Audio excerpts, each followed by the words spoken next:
נחמו נחמו עמי כה אמר האלוהים נחמו נחמו עמי כה אמר האלוהים ישראל ישראל Welcome to beautiful Shomron, Samaria, the heart of the umbilical cord of Israel, the place where Abraham put his first altar. And now we are in the midst of the war, and in the aftermath of the terrible massacre of Simchat Torah Shabbat, the 7th of October 2023, and we've come to interview some of the people here of what is happening in Samaria during this time. But before we do this interview that will be very enlightening, I'm going to read to you some scriptures. It says in Jeremiah 31 verse 3, "Again I will build you, so you will be rebuilt, virgin Israel. Again you will take up your tambourines and ornaments and go out to dances of merrymakers. Again you will plant vineyards on the hills of Samaria. Planters will plant and use them. For there will be a day when watchmen will call out in the hill country of Ephraim and say, Arise, let us go up to Zion, to Adonai, our God, our Elohim."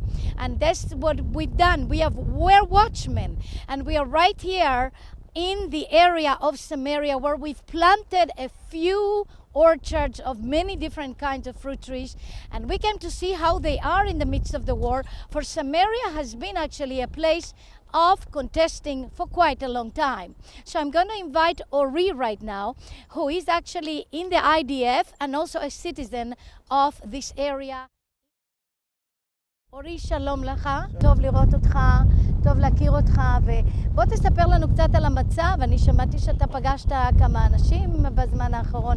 מי אתה בכלל? שלום, אני גר פה כבר בערך 6 שנים. Shalom. I have lived in this place for 6 years in this community and in the area of Samaria for 10 years.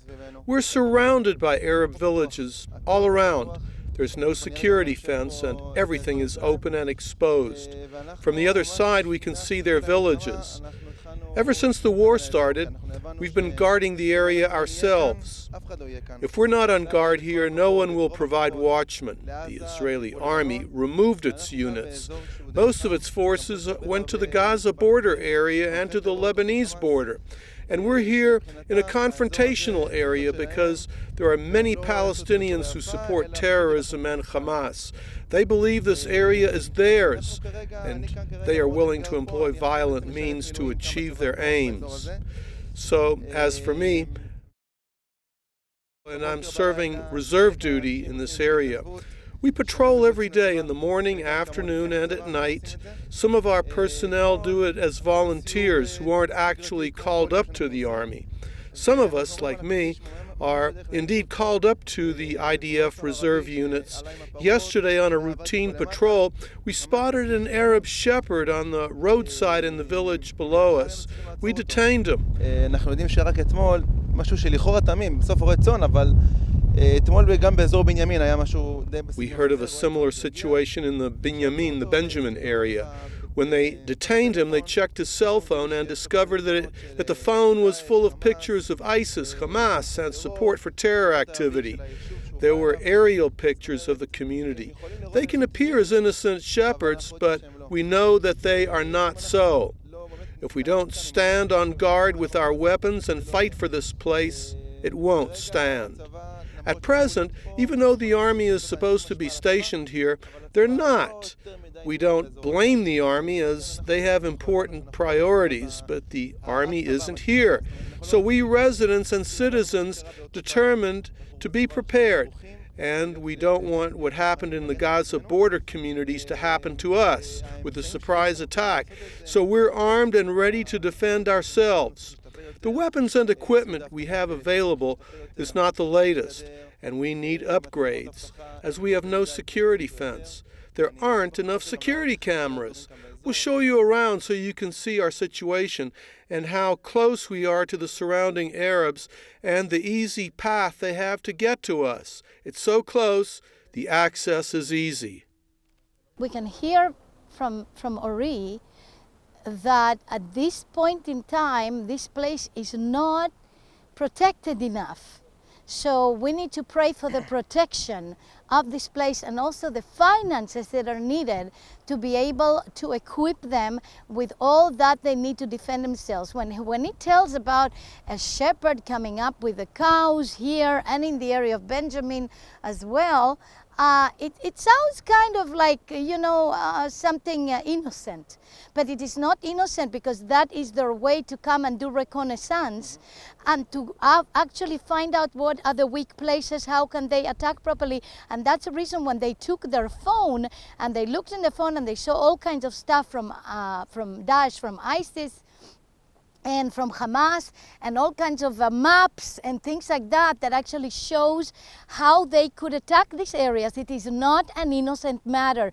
And this particular front here, and I call it a front, has been actually hot for a long time, but it's been neglected for a long time. And the people that are here, the Israelis, the Jewish people that are here setting this area, have been great heroes, literally bringing their babies, their children, and now the women, look, the women and the children are almost alone in this area at this point, because most of the fighting men have been drafted to the Gaza front or to the northern front, which are the two most important fronts right now, and especially the Otef Gaza around Gaza. However, they've kind of forgotten this thing in the middle, and so we've got to cover for that, both in prayer and also even in giving, in helping them to have enough equipment to be able to detect any terror attack before it even comes, and even protect themselves. Now, Ori also said that they're surrounded by Arab villages, which we are going to see very soon as we go on. But I'm going to ask him a little bit about these Arab villages. בוא תספר לי קצת מה היחס בין הכפרים הערביים אליכם פה, האם באופן כללי זה שקט או שבדרך כלל זה די מאיים? יש זמנים כאלה ויש זמנים כאלה, בוא נאמר שאפשר The relationship varies. Sometimes it's better, sometimes worse. Let's just say that when we travel on the main road, they often throw stones at our cars. When there's a terror attack elsewhere in the country, they celebrate and pass out candy. With us directly, they'll put on an innocent face saying they want good, friendly relations when they need us, like asking for work. But in the final analysis, when there's a terror attack behind our backs, their countenance changes. The problem is, one just can't tell whether it's a smile or a frown. They can appear very friendly and innocent, but we know their true nature. In the villages, they shoot in the air celebrating the news of terror attacks elsewhere, so the relationship is such that we must be very cautious. We assume they're not innocent. That's just what I can say on the subject. Yeah, well, you see, what happens is that this thing about shooting in the air, for example, or getting gleeful and happy when the Jewish people are massacred in Israel or there is a terror attempt, is something that happens a lot. Much more than most people know about. For example, it's amazing, but even after some terror attacks, you will see a lot of fireworks, like on the 4th of July, like a great celebration of independence after terror attacks or during terror attacks. I remember that we were in the hotel in Jerusalem with our group of the United Nations for Israel during Sukkot when the massacre happened on the 7th of October, Simchat Torah, what we call the Black Shabbat today of Simchat Torah, unfortunately. And we had to run to the shelters, and we had to run like 5 times to the shelters. And the wife of a tour guide, our tour guide, that in general thought that, our neighbors are actually nice and it's us, the Israelis are always to blame and that's why they're so angry. she came to me and she said, "Did you see that?" And I said, "See what?" And he says, "Well, did you see that waiter?" Because most of the waiters in the hotel were Arab waiters and even Israeli Arab waiters. And he says, "Did you see that? When they announced of the terrible massacre that happened today, they were happy," and he began to celebrate and get excited about it. And I said, "Are you surprised?" And she actually said, "Yes, I am surprised." She was surprised because she thought that in general neighbors want peace with us, but actually the Israelis are always to blame, and we should give more and more and more and help more and bless them more, and then they will be nice to us. But actually what is has proven to be exactly the opposite. And I want to tell a couple of stories of that before we go on with this particular interview, and we will interview a few more people today. But for example, I want to tell you what happened in the border with Gaza. One of the kibbutzim Be'eri, for example, they used to go every week to give money through the fence to the poor Palestinians inside of Gaza, and they were the first ones to be massacred that day because they had so much contact, so many relationships, that they managed to map their house. They knew exactly where everybody was, what they would be doing, and they were some of the first to be seriously massacred. I mean, I'm talking about people burnt alive, I'm talking about babies beheaded, I'm talking about people just murdered by cold blood, mutilated bodies, and they were some of the first ones, and they were the nicest ones to the people, the civilians in Gaza. But we need to understand that even when there are civilians, they may be Hamas sympathizers among them, and it's really hard to know who is who at this time. Then there was another one. There was another person, for example, all these people that were doing this party in kibbutz, near kibbutz and Nirim, and they actually were there at the border doing the party. You know, they were getting high and they were singing and they were celebrating and drinking and whatnot, celebrating peace with the neighbors. That's why they did it in that area. They did it in the border because they wanted to celebrate peace with the neighbors, that they were one with the neighbors. And you know what happened that day? The first massacre that happened was right with the celebrants of that horrendous party that was supposed to be a peace party, and it became a massacre party during that time. So we need to realize that it's time to wake up, and even in the nations it's time to wake up, and it's time to stop giving the narrative as if you can give the narrative from a place of neutrality, because there is no real place of neutrality. Of course, every coin has many sides, at least two sides, you know, but the truth is that we've forgotten that Israel has tried to be a super pacifist in the Middle East, super, giving everything, giving land. Even Ehud Barak at some point wanted to divide Jerusalem and give it as a capital to the Palestinians, all this, but they refused. And let's go back to 1947, when the UN decided that there will be a division of the land of Israel between an Arab nation and a Jewish nation. The Arabs absolutely they disagreed and they refused, and then Ben-Gurion did a unilateral step of establishing the state of Israel, and then we were attacked from all sides by all the Arab nations because they're not interested in having peace. They are interested in having the whole area and getting us annihilated. I've mentioned it I don't know how many times, and I will mention it one more time. I believe it's not enough times to be mentioning this. The whole Palestinian cause is the fruit of the visit between the Grand Mufti of Jerusalem, Haj Amin el-Husseini, that performed the massacres of 1929 and 1936, and terrible massacres. I mean, my family lives in Moza, in the area where the massacres happened, terrible massacres. And he was ousted by the British. He went to Hitler in 1942 in Berlin. He met with Hitler, and he asked Hitler to raise up a cause, the Palestinian cause, the Palestinian army, for the purpose of executing the final solution within the land of Israel. So this is not only about Hamas. The entire Palestinian cause, the roots of it is the meeting between Haj Amin al-Husseini and between Hitler. This is historically true, and nobody can come and prove me wrong. And so when we do not deal with history, then we are going to let history repeat itself, and that history is what happened in the Second World War during the time of the Nazis.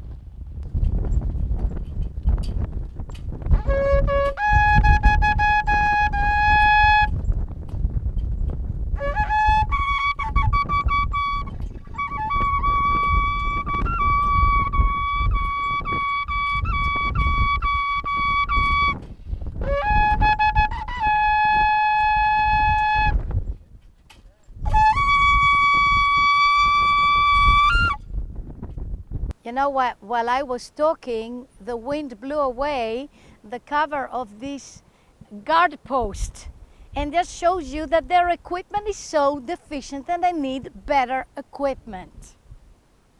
We are going to see now where the Arab villages are and how close they are from each other, with absolutely no fence in between, nothing. So in other sense, if something really happens, which again, it's not an exception. I mean, it has happened in the past. A lot of things have happened in the past in Samaria. And so we need to be wise, because right now there is really no protection. All these new houses you see here, behind this row of houses, there's Palestinian claimed land right up to the edge without a separation fence or property markings, and they say it's theirs. Since there's no security fence, they can get here easily. Free access, just behind these houses. You see this path behind me. It takes to the next Arab village. You see those antennas, they are already the cellular antennas of the Palestinian village. But we're standing here on what is Israel's land officially. Okay, of course, biblically we could say it's from the river in Egypt to the Euphrates. But officially at this point, we are on what is called Area C. And they are not allowed, the Palestinians are not allowed to come into Area C. But because of this path behind, they constantly come with their car to the edge of it in a kind of a threat. And so that is what I mean by them being unprotected, no fences, no protection, except God is their only protection, and the soldiers that have been sent back to help. All these olive trees along the path are theirs. So they walk up these paths, we see them. Everybody who will live in the new houses will see them all the time, and there's no security fence or defensive separation, nor positions for the army around. Our aim for now is to deter them, so they see that we're here armed and ready to protect our homes. We need to be ready for offense as well in order to defend. I want my kids to be able to play outside safely. This is Area C, which is Israeli. So they have their villages and come along these paths to harvest the olives. Several weeks ago, at the beginning of the war, some Palestinians from the village came here, not to make war, but to press their claims on the land here. There was a big argument, as they said it's their land, even though it's not legally so. We'll take the legal action ourselves to protect this land, but they can still access the area easily. There are other tracts of land like this all around this community. והמסיק הזיתים הזה היה בטלפון שלו כל מיני מפות של האזור, הבנתי. That wasn't the olive harvesters, that was the shepherd. Shalom, David. I understand that you are one of the first settlers. How many years? About 25 years ago. And you came here with your family, children. Tell us a little bit the story. I came here from I lived in. I stayed there in the yeshiva for a few years, and then when I got married, after my first son was born, I came here, be here. And when you came here, it was like there was nothing. Tell me. Almost nothing. We were 7 families here. I was the 7th family.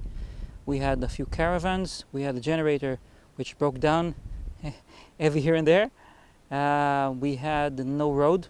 It was all like rocks, compressed rocks. No lighting outside. Very simple.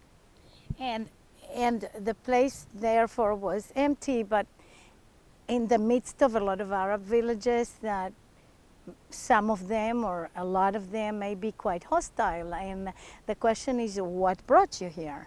I thought that it was important to come here.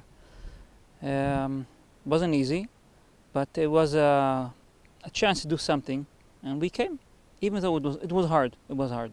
But why is it important to be here? This settlement here, this location, when you find the distance between the one, this settlement made a territorial sequence, and it made the Jewish settlement stronger. It made all the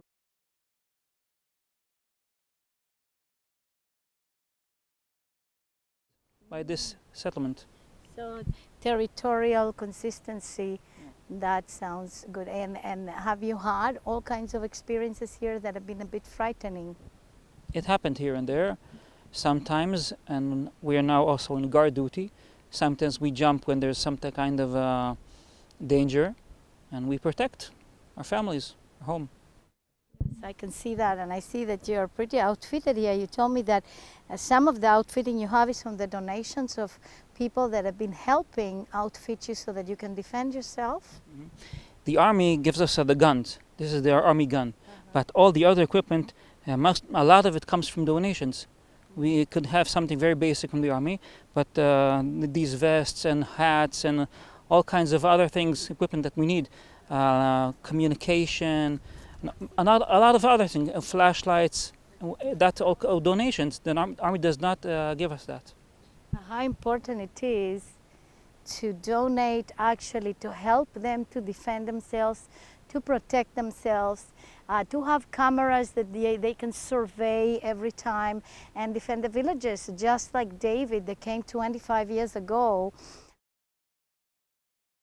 And this is the story of this settlement, but I would go to many other settlements and they will tell me very, very similar stories, that it's they come with their families, they come with their children, they're willing to risk it all for the purpose of settling the land of Israel and really fulfilling prophecy. Remember what Psalms 105 said, that he remembers, God remembers his covenant forever, and even the covenant with Abraham, Isaac, and Jacob, up to 1,000 generations, to give them, the Jewish people, Israel, the land of Canaan as their inheritance. And they come here, you know, they study in yeshivas, kind of schools of Jewish studies and other things.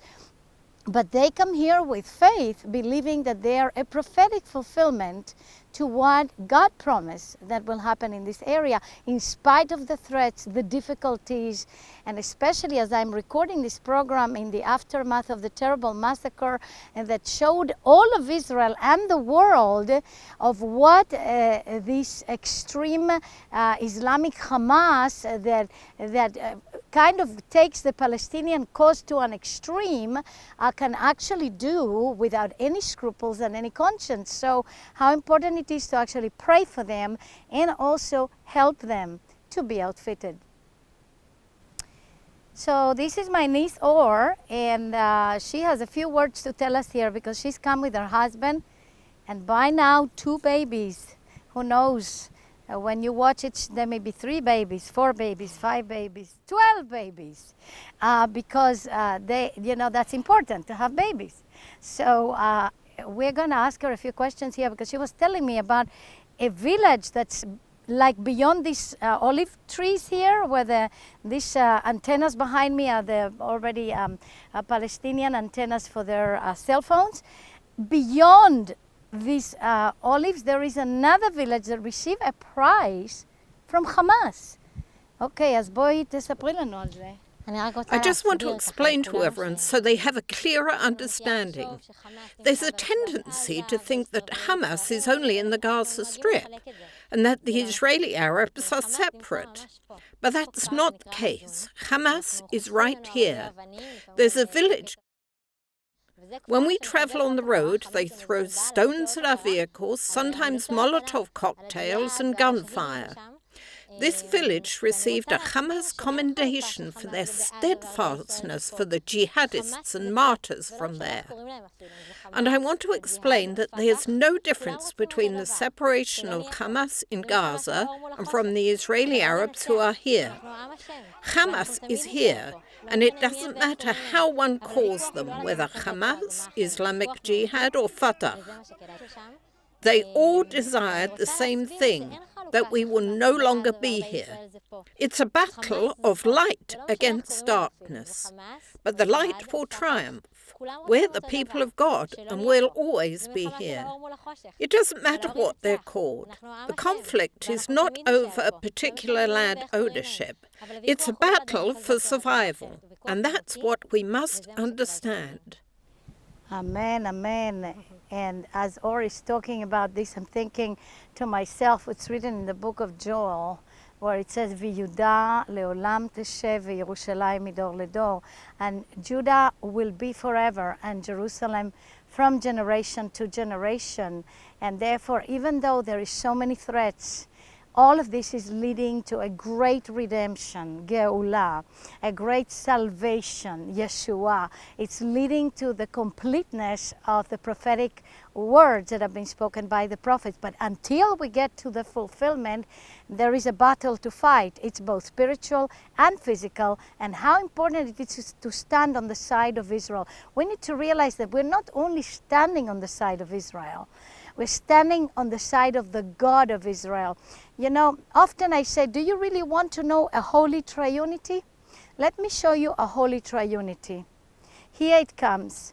The God of Israel with the people of Israel and the land of Israel. And you cannot divide between the three of them. The three of them will forever go together. So when we stand with the rights of the Jewish people to inherit the land given to them by Abraham, Isaac, and Jacob, well, actually given by God to them and to all the people of Israel, we are actually standing on the side of the God of Israel. And we need to realize that at the end of the day, and in the middle of the day, and even at the beginning of the day, that is what really matters. When he said, "I will bless those who bless you," he said that to Abraham, repeated it to Isaac, to Jacob. Balaam, when he tried to curse Israel, he at the end couldn't. He had to bless Israel.